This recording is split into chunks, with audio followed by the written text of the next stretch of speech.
A few years back, I was very happy to be able to witness this beautiful work by the Dutch painter Laurens Alma-Tadema. And I'm not the only one who likes this work, although not everyone knows the work, but it's specifically known in a very large entertainment industry, the movie industry. And the reason is, the details that Adema was able to conjure up in his works were so historically correct that production designers for The Ten Commandments, Ben-Hur, and Gladiator gladly took his work to be inspired and to build upon. Now, we move to a different time, the time of the modern masters, I would like to say, because this work reminds a bit of Tadema's work, but was made in 2016. And like Tadema's work, there's a lot of details in this work describing the world around it.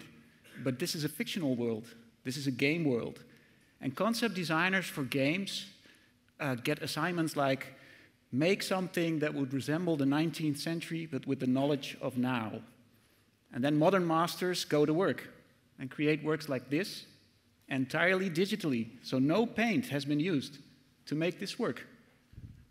Only this device. This is the box of paint and set of brushes in one small device, the tool of modern masters like Sergei Kolosov.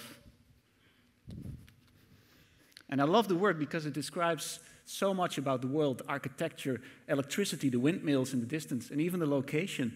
We see a rope, so we know this is a kind of bay area. All that detail has to be in there to inspire the 3D modelers that will then build an entire world in 3D. Another classic oil painting is Die Toteninsel by Arnold Böcklin, Isle of the Dead. And I love how this painter works with light and dark tones, pulling the attention of the viewer towards that center. It's almost a mythical place.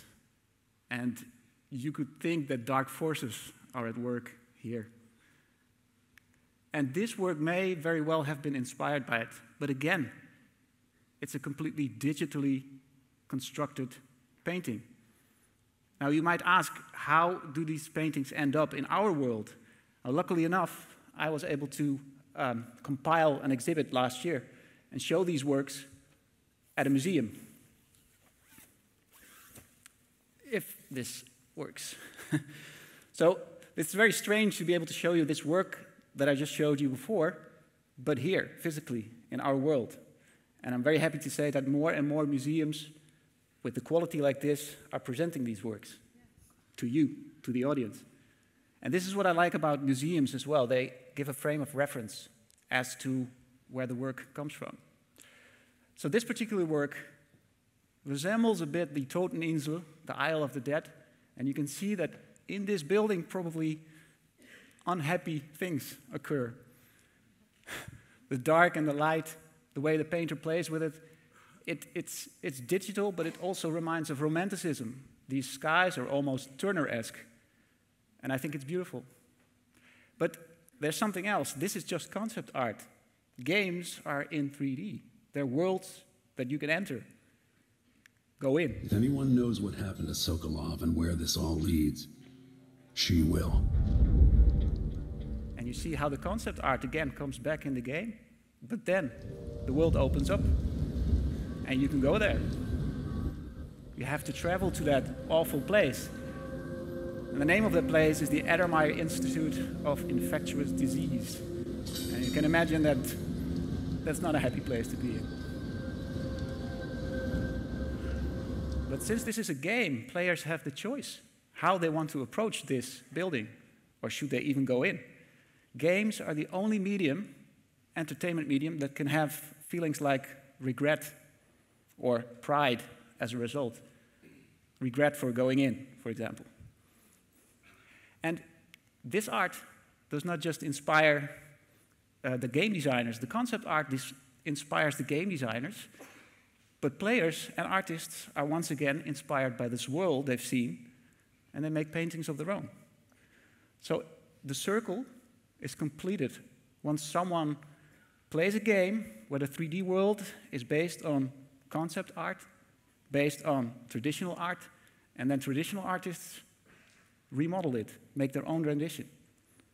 And this artist in particular is exceptional because she brings a memory from a virtual place to our real world. And that's kind of a strange thing if you think about it. And this team, the masterminds behind this work and the 3D world that we just saw a small snippet of, have a particular process. The way they work is like artists, traditional artists. They first conjure up a concept art, this portrait, then they make a rudimentary 3D model, but then they do something special. They commission an artist to make a clay sculpture to see the imperfections of human beings better. Because 3D modelers have the tendency to work symmetrically. And if you look at your left or right, you can see that human beings are not symmetrical, usually not. There needs to be a wrinkle here, a spot there, and that's why they make their models in clay first, and then it ends up in the game, being so realistic that in this case, 2.5 million people around the world have seen this world play this game, Dishonored 2. Now, another very vibrant work that oozes romanticism, but naturalism as well, is this work that was created for one of the biggest Dutch productions, Horizon Zero Dawn. And we see that there's so many details being taken into account. The way the light falls on the main character, remnants of the past or of the future, we don't know until we play it. And the color setting, this is what 250 people needed to work with, among other works, of course, over the course of 6 years production time. And in 6 years' time, they make something bigger than, once again, this work that luckily made its way to our world as well, and it looks a little bit like this.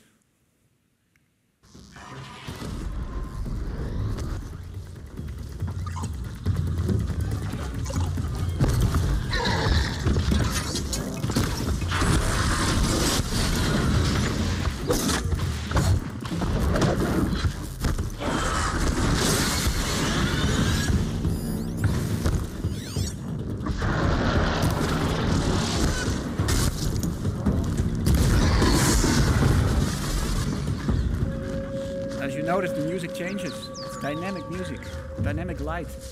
Even the sounds of tripling over leaves, crushing them, every blade of grass, every moment the light changes, that all has to be made.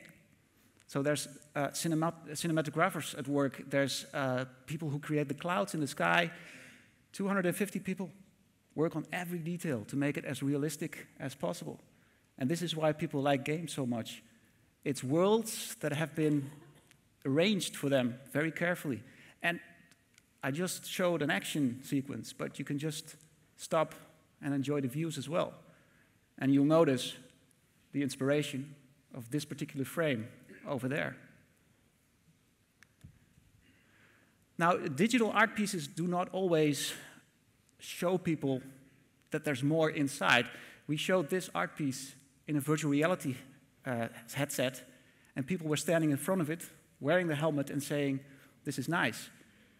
But it's a 3D artwork. So I had to nudge people and tell them, make this movement with the controller, press a button, and you can transport inside.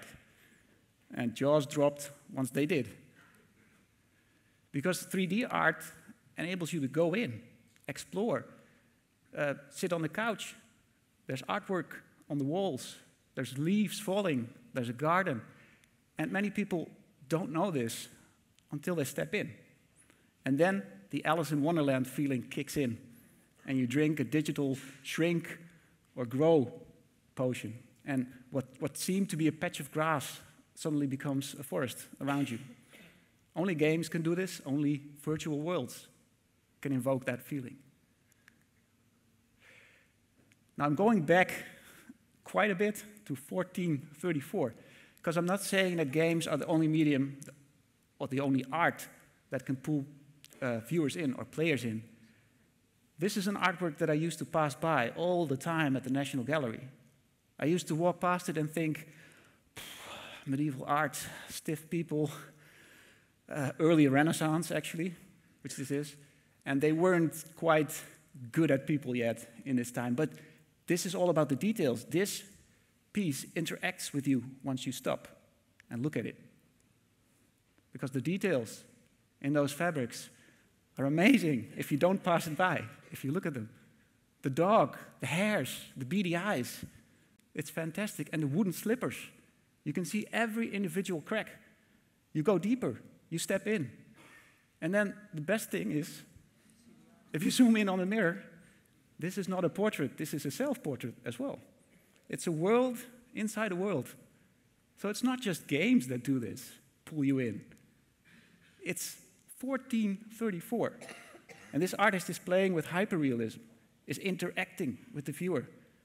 So I was so happy to not walk past by for once. Stop and go into these layers. You don't need virtual arts for that. So if you ever wonder how these masters work and how their works end up in worlds where you can walk freely, enjoy sometimes works as a total piece of art that games are, or individual pieces of art, I would invite you to enter a game, play, not just for the action, but also for the views and the art. Thank you.